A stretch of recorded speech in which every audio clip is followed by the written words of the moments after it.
Classe de troisième, exercice de brevet, enfin exercice de type brevet, la piscine. C'est un exercice qu'on appelle exercice à prise d'initiative. C'est un exercice où on nous donne beaucoup de renseignements. Tout ne va pas forcément être utile et on a seulement 2 questions et sans aucun doute dans ces questions, on aura besoin de faire des étapes qui ne sont pas indiquées pour réussir à répondre aux questions. Voilà. Donc je vais vous laisser un tout petit peu de temps. Vous allez mettre sur pause de manière à résoudre cet exercice par vous-même. Et ensuite, nous procéderons à la correction où je vous expliquerai et je détaillerai également la rédaction et puis vous donner des petites astuces pour mieux réussir ce genre d'exercice. C'est assez long, je ferai cela en 2 vidéos.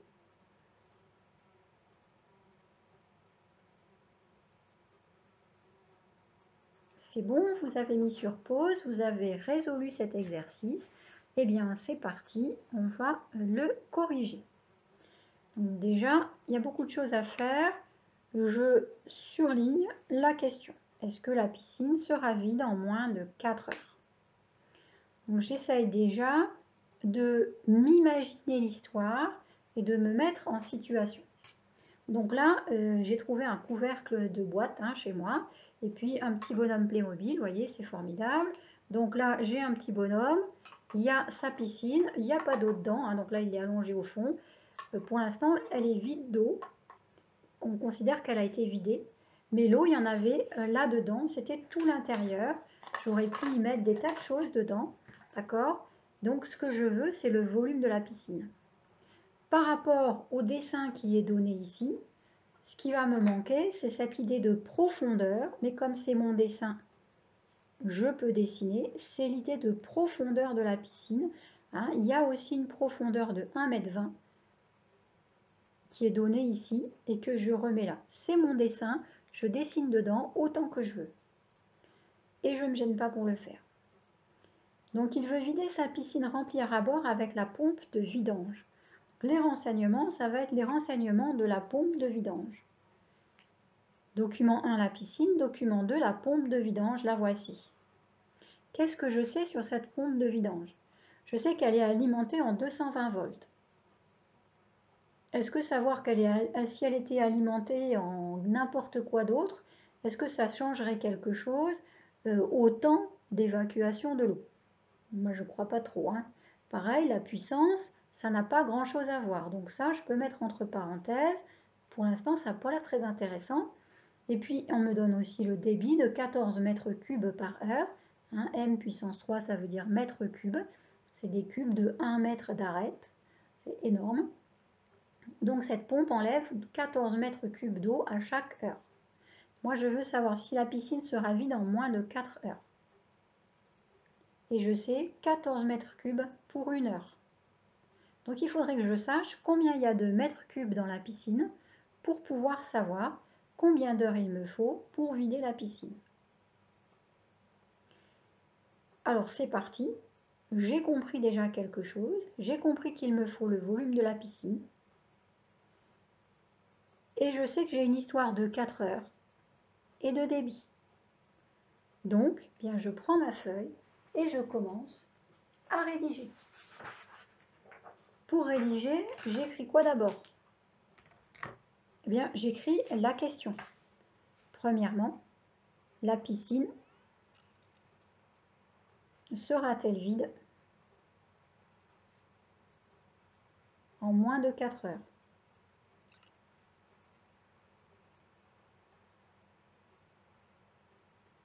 Et j'ai compris toute seule qu'il fallait que je trouve le volume de la piscine. Donc je l'écris. Volume piscine égale. Et je ne fais pas de calcul si je n'ai pas indiqué ce que ça va me donner. Ils me disent la piscine c'est un pavé droit. Donc je note la formule de calcul du volume du pavé droit. C'est longueur fois largeur fois hauteur. On pense au Lego. On met l'étage du bas en Lego. Puis après, le nombre d'étages, c'est la hauteur ici qui va me dire le nombre d'étages de Lego que je peux mettre. On est d'accord. Longueur fois largeur fois hauteur. Ensuite, je remplace par les dimensions que j'ai.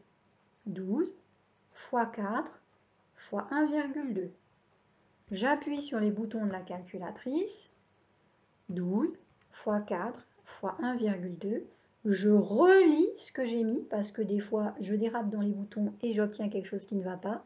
J'ai bien écrit 12 fois 4 fois 1,2. J'exécute. Ça me fait 57,6 et l'unité c'est mètre fois mètre fois mètre, mètre fois mètre fois mètre, mètre cube. 57,6 mètres cubes. Et voilà, j'ai mon premier résultat important. J'écris, je viens de faire un calcul, j'écris la phrase de réponse, la phrase de conclusion. La piscine a un volume de 57,6 mètres cubes. Et je souligne cette phrase de réponse. Le mieux c'est avec une règle, là j'ai fait vite comme ça, tant pis.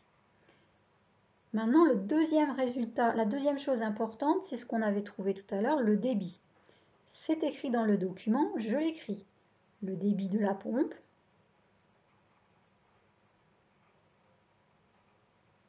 est de 14 mètres cubes par heure. Donc, là, j'en fais quelque chose.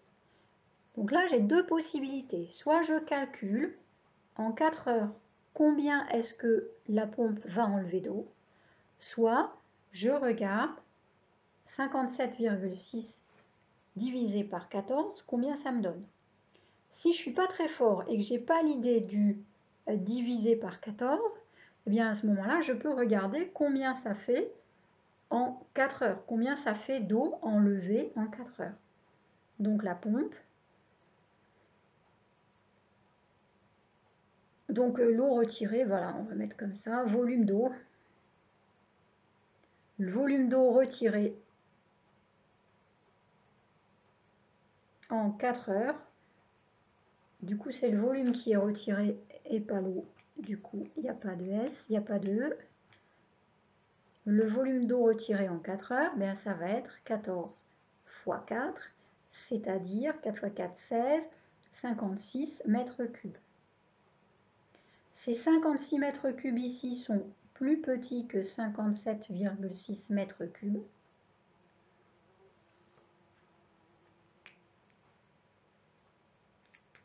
D'accord? La pompe évacue 56 mètres cubes en 4 heures, pardon.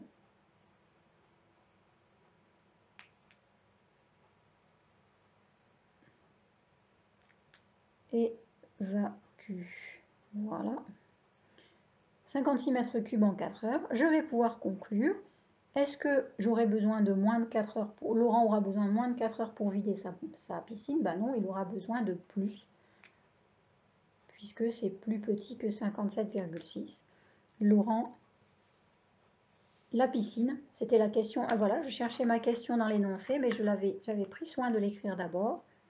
La piscine sera-t-elle vide en moins de 4 heures? La piscine ne sera pas vide en moins de 4 heures.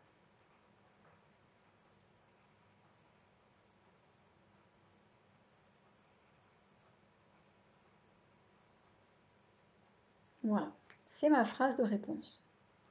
Parce que en 4 heures, il vide 56 mètres cubes, c'est plus petit que 57,6 mètres cubes.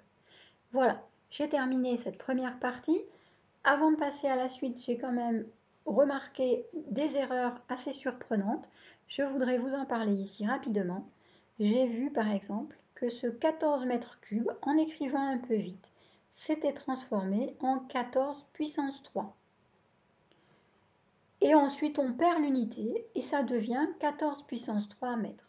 Alors attention, ça n'a rien à voir, mais vraiment rien à voir. Là, c'est un volume de 14. Là, c'est vraiment 14 cubes comme ça. Voilà, ces cubes, ils sont comme ça, ils font 1 mètre d'arête. Et donc, à l'intérieur, on met 1 mètre cube d'eau, c'est-à-dire 1 mètre cube, ça fait 1000 litres. Voilà. Et ça, ben ça, donc ça, c'est un volume.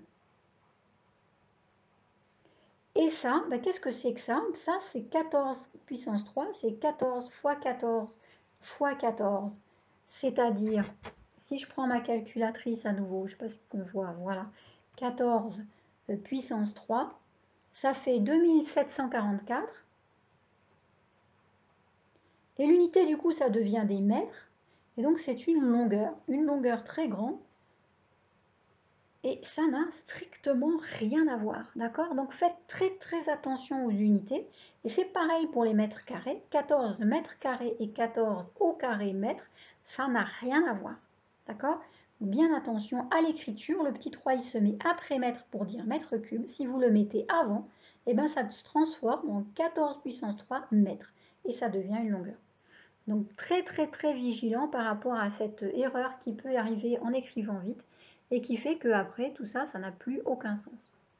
Bien voilà donc la première partie de cet exercice. On a résolu la première question qui, je l'espère, a été résolue par vous également. Et puis vous avez ici la façon de rédiger, enfin une façon de rédiger. Ce qui est important, c'est de bien indiquer ce que nous dit l'énoncé, donc ce que l'on en fait, et après notre calcul, toujours, on donne une phrase de conclusion que l'on en met en valeur.